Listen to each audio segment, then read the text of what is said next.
I know what you guys are thinking. What's with the new coat? Well, this, my friends, is what happens when you come home from a movie and you're so excited about it that you don't even bother changing into usual attire because you just want to share your thoughts. Oh, and by the way, that means I really like this movie!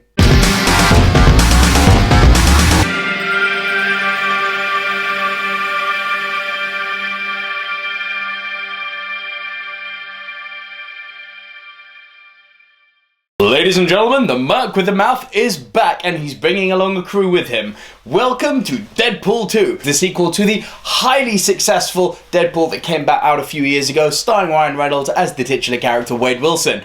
Now, the thing that was fascinating about the first one is that it managed to really play off a joke, which was, you know, this is a superhero who's R-rated, who swears, who dismembers people, and they really, for lack of a better word, milk that. And I don't mean milk that in a bad way, I mean milk that in the best possible way. Now, what's interesting about the second movie is that the movie's very self-aware that it's a sequel. And I don't mean self-aware in the way that 22 Jump Street was a sequel and played off of that. This movie's very self-aware that it can't just be a one-trick pony anymore, even though, let's be clear, it's a very good trick it has, having a swearing R-rated superhero, no doubt. But this movie wants to deliver more than that, and what Ryan Reynolds and his team have done that is oh so very clever is that they've taken all the things that make the first one so special, the swearing, the fourth wall breaking, but they've added some new things in. There's some real drama and gravitas in this movie that happens in the first 10 minutes. Now, essentially, I really can't go into great details about the story because within even the first 10 minutes, something big happens, and to go into any detail about that would be giving it away. The grand scope of the narrative is as follows. Deadpool is, should we say, after the events of the first one, a little bit tighter with the X-Men. In fact, he becomes an X-Man in training. For those of you who have seen the movie, you'll get that joke and you'll probably laugh at that, which is great.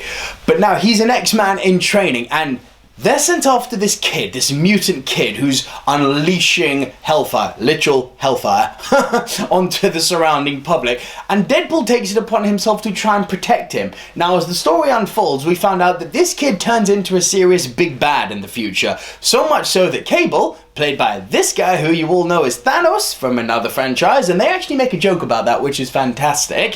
He comes back from the future to put an end to this kid, and Deadpool decides, not on my watch. Now, he also realizes very quickly that he's not really a match for Cable, so he assembles the X-Force, and ensue battle to protect child. Now, to go into any more detail than that would be to seriously give away the nuances and the little subtleties of the plot that actually overlap into a much broader comedic narrative. So I won't ruin that for you. I want you to have the same experience the first time I had it. But this movie is start to end, laugh out motherfucking loud. The dick jokes are there, but they're taken to a whole other level. The gore is there, taken to another level. And where the movie really improved on itself, as well as adding the dramatic effect, which I've previously mentioned, is building on the action. I know there's a lot of people out there, AJ, I'm looking at you, who didn't think the first one had enough action. I get that. I disagree with it personally. It worked with what it had, which is a budget of 40 million. This one, Jesus fucking Christ. I'm not talking Infinity Wars level of action, but the action is on point. Now, obviously, no movie's perfect. You know me, I'm not going to hand out a 10. This movie's not a 10. It's very high. You'll find out the score in a minute, but it's not a 10. There are a few little things that I had a few gripes with in this movie. First and foremost being, there's some weird editing involved. Like, literally, there's, without going into spoilers, there's one or two moments in the movie where you literally jump from one place around the globe to another, and it's very jarring. I appreciate that you know, on the editing room floor, you cut up pieces to take out anything that doesn't move the story forward.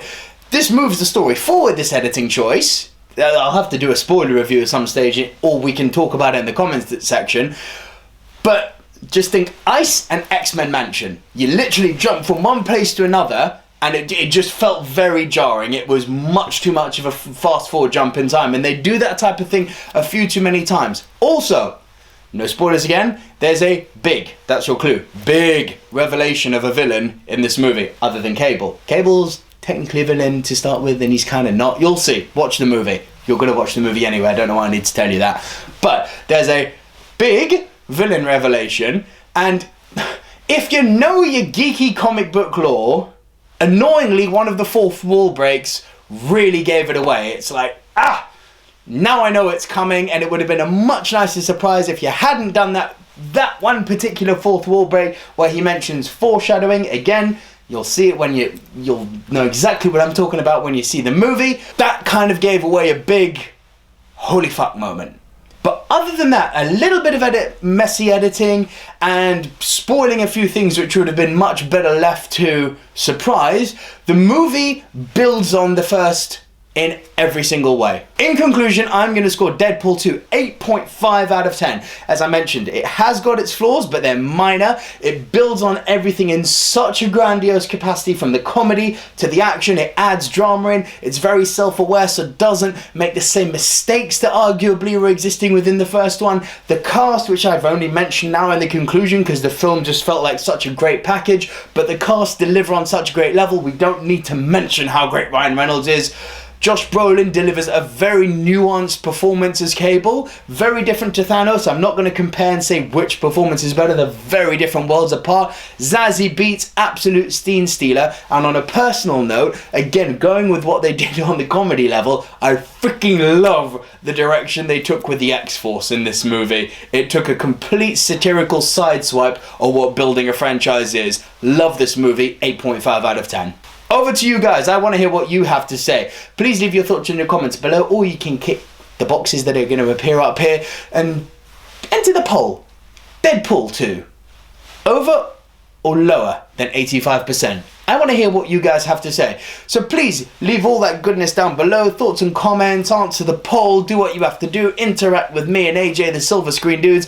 Please be sure to be checking out our podcast, available on iTunes and iHeartRadio and Spreaker. Just search for Movie Mount Rushmore. We'll also be available on Spotify soon. But that's it from me, guys. Until next time, see ya!